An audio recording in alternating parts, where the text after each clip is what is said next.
বাংলাদেশের প্রাণকেন্দ্র ঢাকা ইতিহাস, ঐতিহ্য আর আধুনিকতার এক অনন্য মেলবন্ধন। মোগল আমলের কেল্লা থেকে শুরু করে মুক্তিযুদ্ধের স্মৃতি, ধর্মীয় স্থাপনা আর প্রাকৃতিক সৌন্দর্য সবকিছুই আছে এই শহরে। আজকের ভিডিওতে আমরা আপনাদের দেখাবো ঢাকা জেলার শীর্ষ 10টি দর্শনীয় স্থান, যেগুলো না দেখলে ঢাকা ভ্রমণই অসম্পূর্ণ। ভিডিওটি শেষ পর্যন্ত দেখুন আর চলুন ঢাকাকে নতুন করে আবিষ্কার করি।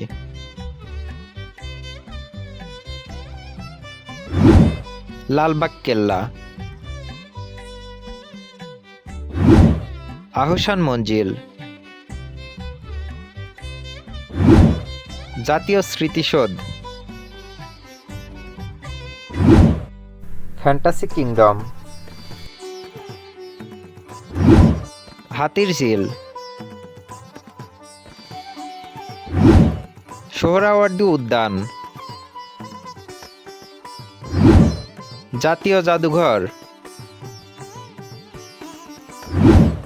রমনা পার্ক, ঢাকেশ্বরী মন্দির, বাইতুল মোকাররম মসজিদ।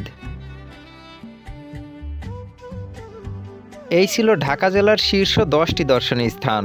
এর মধ্যে কোন জায়গাটি আপনার সবচেয়ে প্রিয় কমেন্টে আমাদের জানাতে ভুলবেন না। ভিডিওটি ভালো লাগলে অবশ্যই লাইক করুন, শেয়ার করুন আর নতুন নতুন ভ্রমণ ও দর্শনীয় স্থান ভিডিও পেতে চ্যানেলটি সাবস্ক্রাইব করুন। আবারও দেখা হবে নতুন একটি ভিডিওতে। ততক্ষণ পর্যন্ত সবাই ভালো থাকুন। আল্লাহ হাফেজ।